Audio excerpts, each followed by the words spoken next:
I'm going to examine the MCP and PIP joints now. We'll be looking at the dorsal or extensor surfaces as well as the palmar surface of the MCPs and just take a brief look at the PIP.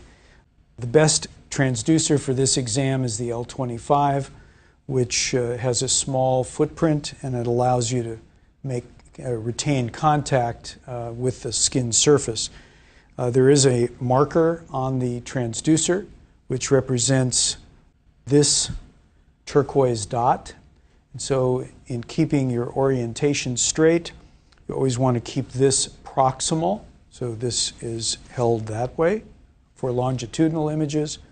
And medial, so this marker should be on the outside.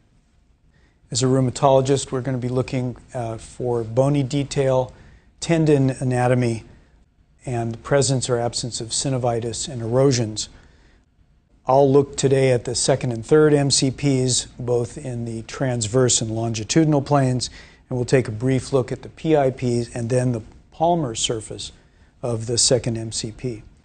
We'll look longitudinally over the second MCP first and see the skin surface on the top, the bones. This is proximal, so this is the end of the second metacarpal. Here's the articular surface, and then here is the proximal portion of the first phalanx. The black anechoic surface here is cartilage, and there's some cartilage here, and this is a normal joint structure at the second MCP. There's frequently a small articular cortical defect on the dorsal surface of this metacarpal.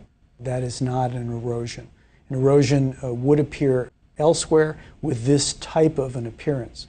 We can also see the extensor tendon superficially right under the surface of the skin. Could you move your finger just up a little bit? You can see that tendon moving and the joint moving. We'll then take a transverse image and see a transverse oval image of that extensor tendon.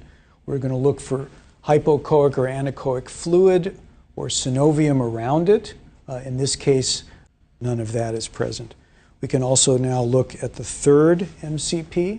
Here again we see the extensor tendon, the joint, this V-shaped structure.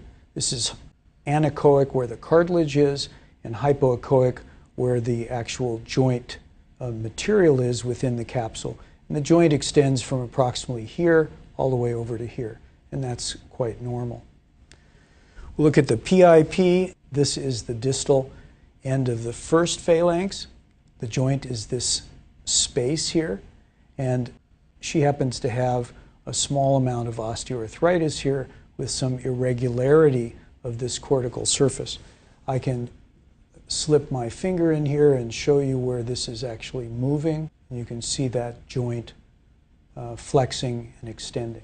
We'll look at the flexor surface of the second MCP. These tendons are quite a bit bigger.